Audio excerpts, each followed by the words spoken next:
Hi weavers, welcome to our channel just imagine novels. ఈరోజు మన కథ వద్దన్న వదిలేస్తానా ఎపిసోడ్ 112. వెళ్లే ముందు కావ్య శివానీని చూడాలంటే రుద్ర తనని రూమ్కి తీసుకెళ్లాడు. శివాని కావ్యను చూడగానే బాధగా తనను హత్తుకుని నన్ను క్షమించు కావ్య అంది. కావ్య అయోమయంగా శివాని వైపు చూసి సారీ దేనికి శివాని, నువ్వేం చేశావని అని అడిగింది. నీ విషయంలో జరిగిన దానికి మీరందరూ ఇంతలా బాధపడడానికి ఒక రకంగా నేనే కారణమేమో కదా. ఆ కౌశల్ టార్గెట్ నేను, కానీ వాడు మీ అందరినీ యూజ్ చేసుకున్నది కూడా నా కోసమే కదా. నన్ను ఏమార్చడానికి నీ స్వచ్ఛమైన ప్రేమని కూడా యూజ్ చేసుకున్నాడు ఆ ఇడియట్ అంటూ కన్నీళ్లు పెట్టుకుంది శివాని. కావ్య శివాని కళ్ళు తుడుస్తూ అలా ఎప్పుడూ అనుకోకు శివాని, నీ వల్ల ఎప్పుడూ ఎవరికి ఏ అపకారం జరగలేదు. ఒక రకంగా అందరికంటే ఎక్కువగా నష్టపోయిన మనిషివి నువ్వే. అలాంటి నువ్వు మరొకరికి క్షమాపణలు చెప్పడం ఏంటి?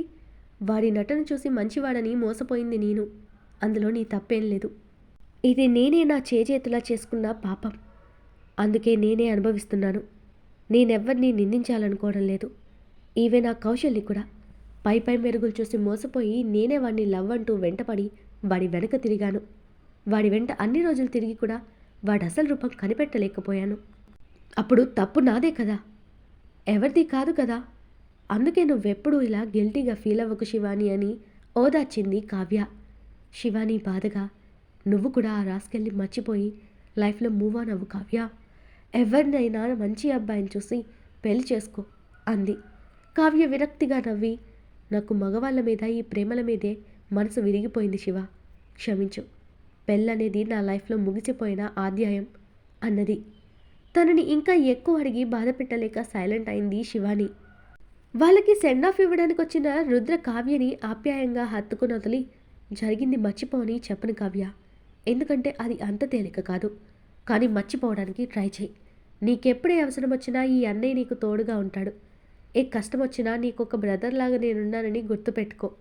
ఏ టైంలో అయినా ఒక్క ఫోన్ చేయమ్మా చాలు, నీ ముందుంటాను అని భరోసా ఇచ్చాడు. రుద్ర అభిమానానికి సంతోషంగా అలాగే రుద్రగారు, థ్యాంక్ యూ, మీ అభిమానం ఎప్పటికీ గుర్తుంచుకుంటాను అన్నది కావ్య. ఆమె తండ్రితో కలిసి ఆ ఊరు వదిలి శాశ్వతంగా వెళ్ళిపోయింది. కానీ ఇక్కడ కావ్య ఒక మిస్టేక్ చేసింది. శివానీతో కానీ రుద్రతో కానీ తను కౌశల్ని చూసిన విషయం చెప్పనేలేదు. ఆమె ఉద్దేశం అతని పేరు తెలవడం కూడా తనకిష్టం లేదు. అంతర్సహ్యం కలిగించాడు అతడు. కానీ కావ్య అతన్ని కలిసిన విషయం చెప్పుంటే కథ వేరేలా ఉండేదేమో. టిఫిన్ చేసిన తర్వాత సువర్ణ వాళ్ళు మేము కూడా బయలుదేరుతామని చెప్పడంతో అందరూ సరే అనడంతో కళ్యాణ్తో కలిసి ఇంటికి వెళ్ళిపోయారు. అక్కడ ఉన్నంతసేపు కళ్యాణ్ పిల్లల్ని చాలా ప్రేమగా ఆడిస్తూ వాళ్ళతో కబుర్లు చెప్తూ టైం స్పెండ్ చేయడం అతని పట్ల పిల్లల మనసులో అభిమానం, ప్రేమ కలిగింది. ముఖ్యంగా సన్నీకి తన తండ్రి దగ్గర దొరకని ప్రేమ కళ్యాణ్ దగ్గర దొరకగానే ఆ పసి మనసుకు సంతోషం కలిగింది. అతనెప్పుడూ తమతోనే ఉంటే బాగుండనే కోరిక కలిగింది. బబ్లూకి కళ్యాణ్ చదివే విషయంలో కూడా గైడెన్స్ ఇచ్చాడు. తానున్న ఆ కాస్త టైంలో వీలైనంత ప్రేమ, ఆపేక్ష చూపించి వాళ్ళ మనసుని సంతోషపెట్టాలని అతని ఆశ. సురేఖ మాత్రం ముభావంగా ఉంది. అదెందుకో ఎవరికీ తెలీదు. సువర్ణ కూడా ఆప్యాయంగా పిల్లల్ని దగ్గరకు తీసుకుంది. వాళ్ళకి నైట్ బెడ్ టైం స్టోరీస్ చెప్పింది. ఆ ముందు రోజు నైట్ సన్నీని ఆవిడ తన పక్కనే పడుకోబెట్టుకుని నిద్రపుచ్చింది. వాళ్ళు తిరిగి వెళ్ళిపోతుంటే సన్నీ డల్గా మారిపోయింది. రుద్ర తనని డైవర్ట్ చేశాడు. రుద్ర మెడ మీద పడుకుని వెళుతున్న వాళ్ళ వైపే చూస్తూ ఆ పసి మనసులో ఎన్నో క్వశ్చన్స్ పుట్టుకొచ్చాయి. అవి అడిగే ఏజ్ కూడా తనకి లేక రాక మౌనంగా ఉండిపోయింది. గొడవ చేసే మనస్తత్వం తంది కాదు కాబట్టి సైలెంట్గా ఉంది సన్నీ. రుద్ర ఆఫీస్కి వెళ్తూ పిల్లల్ని స్కూల్లో డ్రాప్ చేయడానికి గేట్ దాటుతుండగా ఓ అమ్మాయి సడన్గా కార్ ముందుకు వచ్చి పడిపోయింది. రుద్ర అలర్ట్ అయి కార్ సడన్ బ్రేక్ వేసి పిల్లలు ముందుకు పడకుండా స్టీరింగ్ వదిలి వెనుకున్న బబ్లూని ఒక చేత్తో, ముందున్న సన్నీని తన ఒడిలోని బన్నీని మరో చేత్తో జాగ్రత్తగా పట్టి ఆపి వాళ్ళకేం కాలేదని అర్థమైన తర్వాత కోపంగా ముందుకు చూశాడు రుద్ర. కింద పడిన ఆమె లేచి తన మోచేతులు కొట్టుకుపోవడంతో చేతిని చూసుకుంటూ రుద్ర వైపొచ్చి సారీ సార్, చూసుకోలేదు, మీకేమైనా దెబ్బ తగిలిందా అంటూ అమాయకమైన ఫేస్లో బాధని కురిపిస్తూ అడిగింది. రుద్రకి కోపం పొంగుకొచ్చినా కంట్రోల్ చేసుకుంటూ గంభీరంగా రోడ్ మీద నడిచేటప్పుడు మైండ్ దగ్గర పెట్టుకుని నడవండి. కార్ ఆపాను కాబట్టి సరిపోయింది, లేదంటే చచ్చేవారు అని బేస్ వాయిస్తో సీరియస్గా అన్నాడు. సారీ సార్, కావాలని చేయలేదు, నీరసంతో కళ్ళు తిరిగాయి, ఎక్కడుంది చూసుకోలేకపోయానని కన్నీళ్లు పెట్టుకుని చెప్తున్న ఆమెని పైనుండి కింద దాకా చూసిన రుద్రకి ఎందుకో ఆమె మీద నెగిటివ్ ఫీలింగ్ కలిగింది. కానీ ఏమీ అనలేదు. ఓకే, సారీ అవసరం లేదు, తప్పుకో అంటూ విసుగ్గా చూసామే పక్కకు వెళ్ళగానే తిరిగి కార్ స్టార్ట్ చేసి ముందుకెళ్ళిపోయాడు రుద్ర. రిజ్వానా వెళ్తున్న రుద్ర కార్ని చూస్తూ ఆ ఇంటి వైపు పరిశీలనగా చూస్తుంది. తాను అనుకున్నది జరగాలంటే టైం పడుతుందని అర్థమైన ఆమె ఎవరైనా బయటకొస్తారా అని కాసేపు అక్కడక్కడే తచ్చాడింది. అప్పటికే స్నేహ, ప్రదీప్ ఆఫీస్కి వెళ్ళిపోవడంతో ఆడవాళ్ళు ప్రతాప్ గారు మాత్రమే ఇంట్లో ఉన్నారు. సురేఖ లంచ్ ప్రిపరేషన్లో ఉంది. శివాని వద్దన్న చిన్న చిన్న పనులు చేస్తూ సురేఖకి హెల్ప్ చేస్తుంటే భవానీ కూడా కోడలికి సహాయం వచ్చింది. ప్రతాప్ గారు ఆయన రూమ్లో రెస్ట్ తీసుకుంటూ ఉంటారు. ఆమె చాలాసేపు వెయిట్ చేసినా ఎవరూ బయటకు రాకపోవడంతో ఈ ఇంట్లోకి ఎలా ఎంట్రీ ఇవ్వాలా అని ఆలోచిస్తూ వెళ్ళిపోయింది రిజ్వానా. వెజీస్ కట్ చేయడానికి కూరగాయలు తీసి పెడుతున్న శివానీని ఆపుతూ, నువ్వు పోయి రెస్ట్ తీసుకో శివ, నేను చూసుకుంటాను అంది సురేఖ. పర్లేదులే వదినా, ఈ మాత్రానికి నేను అలసిపోను. వదినా, నిన్నొకటి అడగనా? ఎందుకు నిన్న నుండి డల్గా ఉన్నా? ఒంట్లో బాగానే ఉంది కదా అని అడిగింది శివాని. సురేఖ తడబడుతూ, నేనా? నాకేం కాలేదు శివ, బాగానే ఉన్నాను. పని ఎక్కువైంది కదా, అందుకని అలా అనిపించుంటానులే అంటూ కవర్ చేయడానికి చూసింది సురేఖ. నిజమే ఏమో అనుకుంది శివాని. సురేఖ, నాకు ఈ మందులు అయిపోయాయి, పిల్లలకి బాక్స్ ఇవ్వడానికి వెళ్తావు కదా, అప్పుడు కాస్త అవి తెచ్చిపెట్టు అంది భవానీ. అలాగే అత్తయ్య అంటూ ఆవిడిచ్చిన బాక్స్ తీసుకుని పర్స్లో పెట్టుకుంది సురేఖ. శివానీని ఇంట్లోనే రెస్ట్ తీసుకోమని చెప్పి సురేఖ పిల్లలకి బాక్స్ తీసుకువెళ్ళి వస్తూ దారిలో కారాపంది సురేఖ. రోడ్ దాటి వెళ్లాల్సిండడంతో డ్రైవర్ని వెయిట్ చేయమని వెళ్ళిన సురేఖ మందులు తీసుకుని వస్తుండగా ఒక కార్నర్లోకి రాగానే బైక్పై వెళ్తున్నొకడు తన మెడలోని గొలుసు లాక్కున్నాడు. సడన్గా బలంగా వాడు లాగేసరికి సురేఖ మెడపై ఆ చైన్ రాపిడికి స్కిన్ కట్ అయి బ్లడ్ వచ్చేసింది.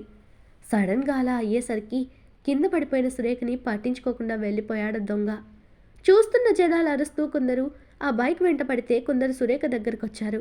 అప్పటికే ఆమె మెడ దగ్గర రక్తం వస్తుంటే ఒక చల్లని చేయి ఆ గాయం మీద హ్యాండ్కి పెట్టి తనని జాగ్రత్తగా పట్టుకున్న ఆ వ్యక్తి ఎవరా అని తలెత్తి చూసిన సురేఖకి కళ్యాణ్ కంగారుగా ఆర్ యు ఓకే అని టెన్షన్గా అడుగుతుంటే మెల్లగా తలూపి పైకి లేచి అతని చేతిని దూరం చేసి నాకు బాగానే ఉంది అంటూ ముందుకు వెళ్ళబోయిన ఆమెకి అడుగు పడలేదు. కింద పడ్డప్పుడు తన కాలు బెనికి అడుగు వేయగానే ప్రాణం పోతున్నంత నొప్పిగా కనిపించింది. తనని గమనిస్తున్న కళ్యాణ్ ఏమీ మాట్లాడకుండా ఆమెను ఎత్తుకున్నాడు. ఏం చేస్తున్నారు, వదలండి అంటూ కంగారుగా అరిచింది సురేఖ. అందరిలో ఆమె ఇబ్బంది పడుతుందని అర్థమైన కళ్యాణ్ తమనే చూస్తున్న ఆ జనాల వైపే చిరునవ్వుతో చూస్తూ, ఈమె నా భార్య, తను నాపై కాస్త అలకగా ఉంది, అందుకే ఎత్తుకుంటే కోప్పడుతుంది, మీరెళ్ళండి, నేను చూసుకుంటాను, మీ అందరికీ థ్యాంక్స్ వెంటనే రియాక్ట్ అయినందుకని చెప్పిన కళ్యాణ్ సురేఖని సీరియస్గా చూస్తూ కార్ ఎక్కడుంది అని అడిగాడు గంభీరంగా. మీరు ఇలా చేయడం బాగోలేదు అంటూ సురేఖ కూడా సీరియస్గా చూసింది అతని క్వశ్చన్కి ఆన్సర్ చేయకుండా. నాకు బాగుంది కానీ సైలెంట్గా ఉండు అంటూ ఆమె చెప్పకపోయినా రుద్ర ఇంటి కారు గుర్తుపట్టి అక్కడకు తీసుకెళ్లిన కళ్యాణ్ సురేఖకి వెనక సీట్లో జాగ్రత్తగా కూర్చోబెట్టి డ్రైవర్ని చూసి ఏదైనా కావాలంటే నువ్వు వెళ్లకుండా మేడం ఎందుకు అలా రోడ్ మీదకి పంపావు, ఈ విషయం రుద్రకి తెలిస్తే నీ జాబ్ పోతుంది, నీ సంగతి తర్వాత చెప్తాను, ఇక్కడికి దగ్గరలో సూపర్ స్పెషాలిటీ హాస్పిటల్ ఉంది కదా, అక్కడికి పద అని కోపంగా చెప్పి ఆమె పక్కన కూర్చున్నాడు కళ్యాణ్.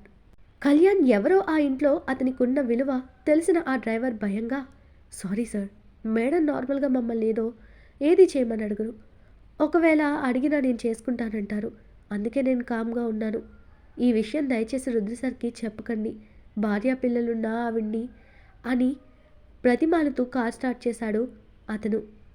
కళ్యాణ్ గారు, మీరు అతన్ని ఎందుకు అరుస్తారు, మిస్టేక్ నాదే, స్వామి నువ్వు భయపడకు, రుద్రతో నేను చెప్తాలే అంటూ డ్రైవర్కి భరోసా ఇచ్చి సీరియస్గా కళ్యాణ్ని చూసింది సురేఖ. అతనికి సురేఖను అలా కోపంగా చూడటం ఫస్ట్ టైం. కళ్ళు మూసుకున్న ఆమెని చూస్తే అర్థమైంది నొప్పికి ఓర్చుకుంటోంది అని. కార్లో ఉన్న ఫస్ట్ ఎయిడ్ బాక్స్ తీసుకుని ఆమె మెడ మీద కాటన్ పెట్టి బ్లడ్ ఆగడానికి అదిమి పెట్టి పట్టున్నాడు కళ్యాణ్. అతనికి వద్దని దూరం జరిగే శక్తి లేక అప్పటికే కళ్ళు తిరుగుతూ ఉండడంతో గట్టిగా కళ్ళు మూసుకుని సీట్లో వెనక్కి వాలింది సురేఖ. ఆమెని దగ్గరలోనే హాస్పిటల్కి తీసుకెళ్లి ట్రీట్మెంట్ చేయించాడు కళ్యాణ్.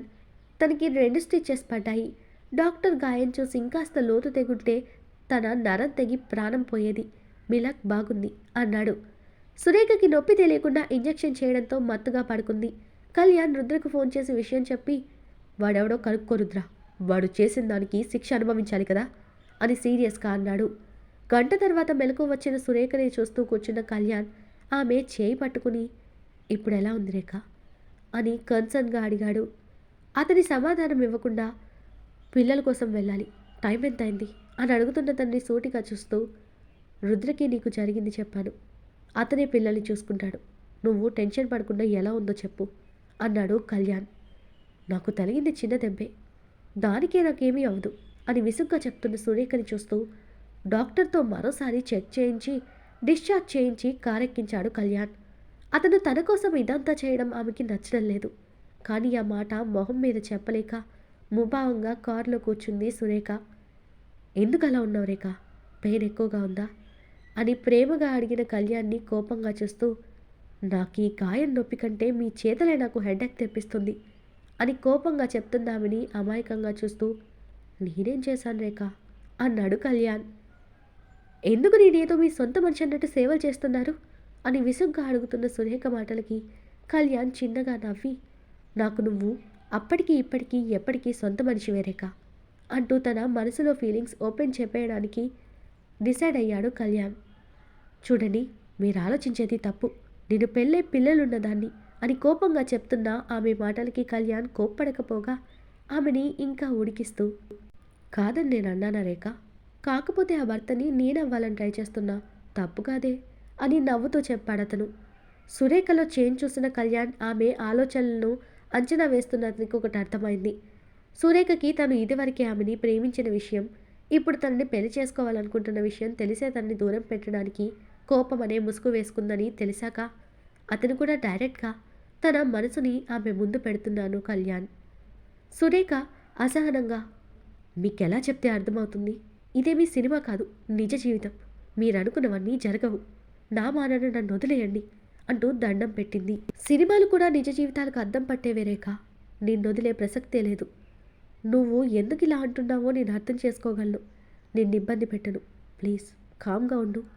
చూడు, నువ్వు స్ట్రెస్ అవ్వడంతో కుట్లు కదిలి బ్లడ్ వస్తుందని సౌమ్యంగా చెప్తూ కాటన్ తీసి ఆమె బ్లడ్ క్లీన్ చేశాడు కళ్యాణ్. అతని మాటల్లో స్థిరత్వం చూశాక కళ్యాణ్ తన విషయంలో ఎంత పట్టుదలతో ఉన్నాడో అర్థమైంది. తనకిదంతా నచ్చడం లేదు. ఇలా కాదు రుద్రతో అతన్ని గట్టిగా చెప్పించాలనుకుంది, కానీ రుద్ర తనకి అతనితో పెళ్లి చేసి అప్పగించాలనుకుంటున్నారని తెలిస్తే సురేఖ పరిస్థితి ఏమవుతుందో. సురేఖ మౌనంగా మారిపోవడంతో ఆమెని కదిలించలేదు కళ్యాణ్. కార్ నేరుగా రుద్ర మ్యాన్షన్లోకి ఎంటర్ అయింది.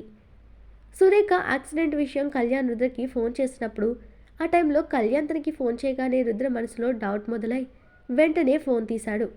రుద్రకి కళ్యాణ్ జరిగింది చెప్పి, వాడెవడో కనుక్కో రుద్ర, రేఖని నేను చూసుకుంటానంటున్నాడు కళ్యాణ్. రుద్ర కంగారుగా, అక్క బాగానే ఉంది కదా అని అడిగాడు. పెద్ద ప్రాబ్లం లేదు, కానీ నెక్ దగ్గర స్కిన్ కాస్త కట్ అయి స్టిచెస్ పడ్డాయి, కానీ ఇంకాస్త లోతుగా తెగుంటే తన ప్రాణానికి ప్రమాదమని డాక్టర్ చెప్పారంటూ కష్టంగా ఆ మాట చెప్పాడు కళ్యాణ్. రుద్ర కోపంగా, ఆ ఏరియాలో జరిగింది అన్నాడు. కళ్యాణ్ డీటెయిల్స్ చెప్పి, ఓకే రుద్ర, అవసరమైతే నాకు ఫోన్ చేయి, రేఖని ఇంటి దగ్గర వదిలి నేను వస్తాననగానే నేను చూసుకుంటాను, మీరు అక్కని చూసుకోండి అన్నాడు రుద్ర. ఓకే రుద్ర అని కాల్ కట్ చేశాడు కళ్యాణ్. ఇక్కడ శివాని కూడా సురేఖ ఎంతకీ రాకపోవడంతో కంగారుగా ఆమెకి ఫోన్ చేయబోతుంటే రుద్ర శివానికి ఫోన్ చేశాడు. ఆమె కంగారు పడుతుందని ఊహించిన రుద్ర సురేఖ విషయం చెప్పి భయపడకని తాను వస్తున్నట్టు చెప్పాడు రుద్ర. అప్పటికే ఈవినింగ్ అవ్వడంతో పిల్లల్ని తీసుకొచ్చి శివానికి అప్పగించి నేరుగా పోలీస్ స్టేషన్కి వెళ్ళాడు రుద్ర. రుద్ర వెళ్లే ముందు శివానితో, అక్కని కళ్యాణ్ గారు తీసుకొస్తారు, జాగ్రత్తగా చూసుకో అని చెప్పి వెళ్ళాడు. ట్రాఫిక్ అక్కడ సీసీ కెమెరాల్లో రికార్డ్ అయిన ఫుటేజ్ చూస్తున్న రుద్ర కోపంతో పిడికిలి బిగించాడు.